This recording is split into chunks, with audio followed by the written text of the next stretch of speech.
So ఇందాక మీరు చెప్పిన కాన్సెప్ట్ సినిమా ఏదైతే ఉందో అది షెల్ఫ్ డౌన్ అయిందంటే మళ్ళీ దాని తీరా దాన్ని ఆ సినిమానే ఏది ఇందాక మీరు ఒక స్టోరీ చెప్పారు. ఐ నాట్ మేడ్ ఇట్ అంటే ఇది దాదాపు 13 ఏళ్ల క్రితం 16 ఏళ్ల క్రితం నేను చెప్పాను కదా, ఇంకా నా దగ్గర అలాగే ఉంది. Maybe some day now I can probably make it because కొంచెం వేరే రకమైన ఆలోచనలు వస్తున్నాయి. నిర్మాతలు కొత్త వాళ్ళు వస్తున్నారు, దర్శకులు మారుతున్నారు, ఆలోచన ప్రజల్లో కూడా ఆలోచన ధోరణి మారింది. అంటే వాళ్ళలో చాలా తొందరగా మారిందండి.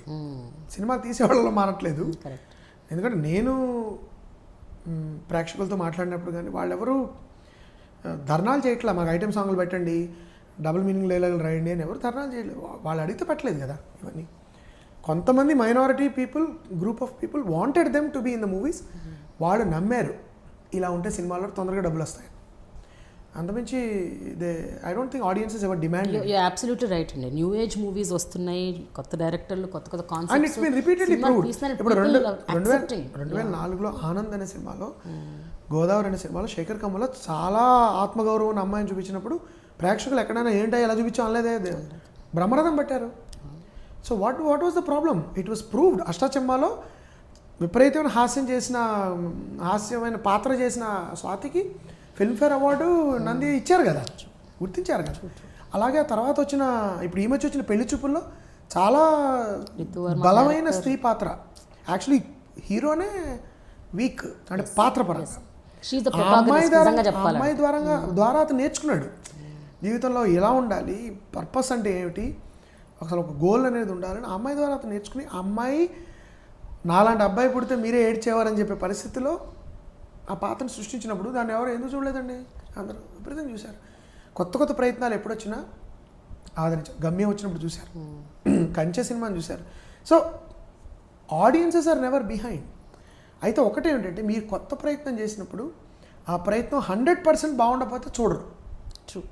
దానికంటే ఇప్పుడు నాకు కొత్త వంట తీసుకొచ్చానని మీకు పెట్టాను కూడా, అది అద్భుతంగా ఉంటేనే యాక్సెప్ట్ చేస్తాను. లేకపోతే నేను ఇడ్లీ తినేస్తాను హాయిగా, ఎందుకంటే అది available, safe game. Just because నేను ఇడ్లీ తింటున్నాను కాబట్టి నాకు కొత్త వంట నాకు నచ్చదని కాదు. కానీ మీరు కొత్త వంట చేసినప్పుడు బాగా చేయాలి. Because it has to be, మీరు ప్రామిస్ చేస్తున్నారు కాబట్టి. ఇది కొత్తదండి, ఇడ్లీలాగా రెగ్యులర్గా కాదంటే ఏది అని వాడు ఉత్సాహంతో యాంటిసిపేషన్తో వచ్చినప్పుడు, దానిలో కనీసం 50% వాళ్ళు సంతృప్తి పరచగలిగినప్పుడు, then they will definitely appreciate it, is what I believe. మీది హైలీ ఎడ్యుకేటెడ్ ఫ్యామిలీ అండ్ రచయితల కుటుంబం. ఫాదర్, మదర్, గ్రాండ్ మదర్, మీ గ్రాండ్ ఫాదర్ కూడా, వారి పేరేంటండి? ఇంద్రగంటి హనుమత్ శాస్త్రి. యాక్చువల్లీ మా తాతగారు చాలా ఆయన వేద పండితులు అంట కదా? వేద పండితులు కాదండి, సంస్కృత పండితులు. ఆయన సంస్కృతాంధ్ర సాహిత్యంలో చాలా పెద్ద రచయిత, విమర్శకులు, కవి. ఆయనలో ఇంకో స్పెషాలిటీ ఏంటంటే ఆధునిక ప్రాచీన సాహిత్యాలకు ఆయన వారధి కింద భావిస్తారు ఆయన. ఓకే. అంటే ఆయన ఏ విధంగా అయితే ప్రాచీన సాహిత్యం ఏదైతే మన సాంప్రదాయ సాహిత్యం ఏదైతే ఉందో, పద్య కవిత్వం కానీ లేకపోతే సాంప్రదాయకంగా మనకు వస్తున్న సాహిత్యం ఎంత ఆదరించారో, దానిలో ఎంత నిష్ణాతులో, చలంగారు ఆయన క్లోజ్ ఫ్రెండ్. ఓకే. ఆధునిక రచయితలందరూ, గేయ రచయితలు కానీ, కవులు కానీ, విమర్శకులు కానీ, వీళ్ళందరూ మా తాతగారు అంటే చాలా ఇష్టం ఆయన. ఎందుకంటే ఆయన రెండింటికి ఆయన వారధిలో ఉన్నారు. తెలుగులో కథానిక అని పేరు కాయిన్ చేసింది మా తాతగారు షార్ట్ స్టోరీకి. ఓకే. షార్ట్ స్టోరీకి పేరు ఏం పెట్టాలి, what is the Telugu word అంటే కథానిక అని పేరు పెట్టింది మా తాతగారు. సో ఆ విధంగా 2 తరాలు అన్నము, 2 సాహితీ రూపాలకి, ప్రక్రియలకి ఆయన వారధి. ఆయన కవిత్వం రాశారు, పద్య కావ్యాలు రాశారు, కథానికలు రాశారు. నాకు తెలిసి మా తాతగారు నవల రాశారు లేదు నాకు తెలీదు. సో అన్ని ప్రక్రియలు ఆయన, పాటలు రాశారు ఆఫ్ కోర్స్. సృష్టిలో తీయనిది స్నేహమేనోయి అని ఇప్పుడు చెప్తుంటారు మన వాళ్ళు, సృష్టిలో తీయనిది స్నేహమేనోయి అనే పాట రాసింది మా తాతగారు.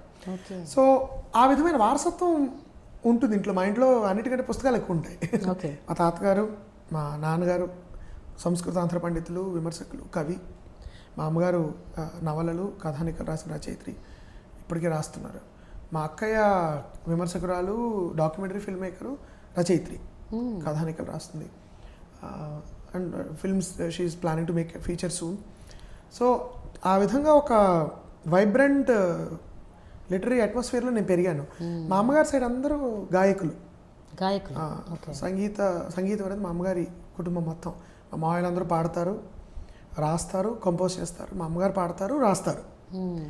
సో ఇట్స్ లైక్ ఏమంటారు, you are surrounded constantly by art and literature all the time.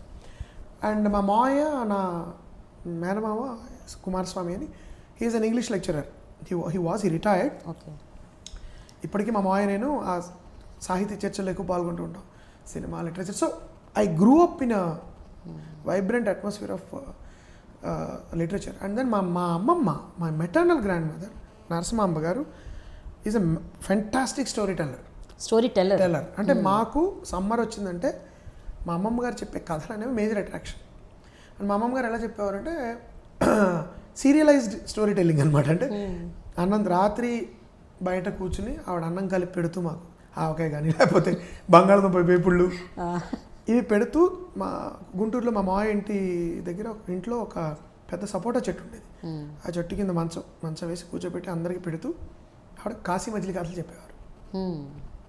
చాలా విజువల్గా ఉండేవి అవి, అంటే సినిమాటోగ్రఫిక్గా ఉండేవి చాలా. ఆ కథలు వింటున్నప్పుడు మేము వీవర్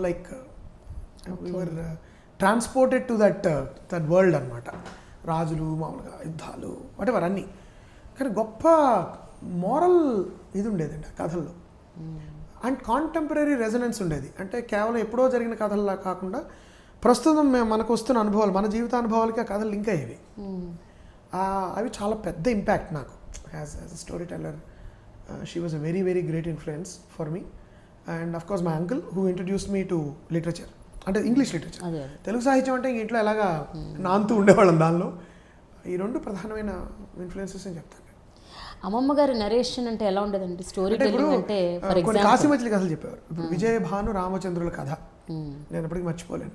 ఒక రాజుకు 4 కొడుకులు, 4 దిక్కులకు వెళ్ళేవాళ్ళు. ఆ దిక్కులకు వెళ్ళినప్పుడు వాళ్ళ అనుభవాలు, వాళ్ళు మళ్ళీ తిరిగి కలిసేటప్పుడు ఏం జరిగింది. సో ఆవిడ గుర్రం వెళ్తున్నప్పుడు ఒక అడవిలోంచి గుర్రం వెళ్తున్నప్పుడు ఆ గుర్రం ఎలాంటి శబ్దాలు వస్తాయి. ఇప్పుడు పక్షుల ఊళలు, లేకపోతే వెన్నెల రాత్రిలో ఒక కారడవిలో గుర్రం మీద విజయుడు వెళ్తున్నాడు అని ఇప్పటికే స్టిల్ గెట్ దోస్ థింగ్స్.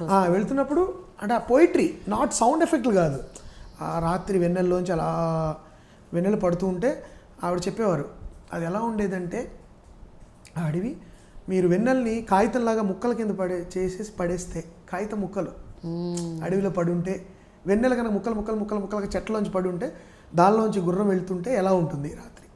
నాకు లార్డ్ ఆఫ్ ది రింగ్స్ ఆ సినిమాలు చూసినప్పుడు I could see that. And అలా వెళ్తున్నప్పుడు గుర్రం ఎలా శబ్దం చేసేది. She was very good sound effects director also. She used to produce those డెక్కల శబ్దాలు, టక్ టక్ టక్ టక్ టక్ టక్ వెళ్ళేవాడు రా అని చెప్పి. తర్వాత ఏమిటి, ఆ కత్తి, రకరకాల కత్తుల్ని డిస్క్రైబ్ చేయడం. కరవాలం అంటే ఎలా ఉంటుంది, కత్తి ఎలా ఉంటుంది, పిడిబాక్ ఎలా ఉంటుంది, ఇవి చెప్పడము. తర్వాత అద్భుతంగా పాడేవారు, మధ్యలో పాటలు పాడేవారు ఆవిడ. చిన్న జోల పాటలు కానీ, లేకపోతే రాజుగారు ఏదో రాజు వెళ్ళి మర్రి చెట్టు కింద పడుకున్నాడు, మర్రి చెట్టు మీద దెయ్యం ఉంది. మా అమ్మమ్మ గారు ఇంకొక కథ చెప్పారు, చలిరా బాబు ఆ కథ పేరు. ఒక దెయ్యం ఒక చెట్టు మీద కూర్చుని అక్కడికి వచ్చిన వాళ్ళతో చలిరా బాబు అంటే వాళ్ళు ఏం తాత బామ్మ చలేస్తుంది అంటే కప్పుకోవడానికి గొంగళి ఇవ్వరా అంటే గొంగళి అలా వేసి వాడిని లోపల లాగేసేదని. It's like unbelievably rich. ఆవిడ ముసలిగా ఉంటే మాకు భయం వేసేది. ఆవిడ చలిరా, ఆవిడ మిమిక్రీ చేస్తున్నప్పుడు చలిరా బాబు అని. ఇప్పటికీ నేను మా పిల్లలకి ఆ కథలు చెప్తున్నప్పుడు భయపడుతుంటారు రాత్రి. సో ఒక extraordinary visual world, visual aural ప్రపంచాన్ని ఆవిడ సృష్టించారు మాకు. అలా ఎన్ని కథలు విన్నా నాకే గుర్తులేదు. ఇట్స్ లైక్ అరేబియన్ నైట్స్ అనమాట. అంటే యాక్చువల్లీ నేను ఆ దురదృష్టశాత్తు కంపైల్ చేస్తుంటే అవేమిటి ఇంప్రవైజ్ అయిపోయాయి కథలు, రోజుకి మారిపోతుండేవి మూడ్ని బట్టి. ఇప్పుడు నేను ఏడుస్తున్నాను అనుకోండి, ఆ కథలో కొంత హ్యూమర్ యాడ్ చేసేవారు just to cheer me up. So ఒక పర్టికులర్ నేరేటివ్ ఉండదు, it changes from day to day. And never, ఇప్పుడు నేను మీ కింద చెప్పాను స్ట్రక్చరల్గా ఎక్కడ కథ బేసికేది కాదు. అంటే లూజ్ అయిపోయి కథ, ఎక్సైట్మెంట్ తగ్గిపోయి, సరే నువ్వు ఆవలింత వచ్చి నిద్రపోయిన సందర్భాలే లేవు. ఇంకొంచెం చెప్పండి, ఇంక నోరు మూసి పడుకో అనడమే తప్ప అలా చెప్పేవారు. So that is a major influence నాకు.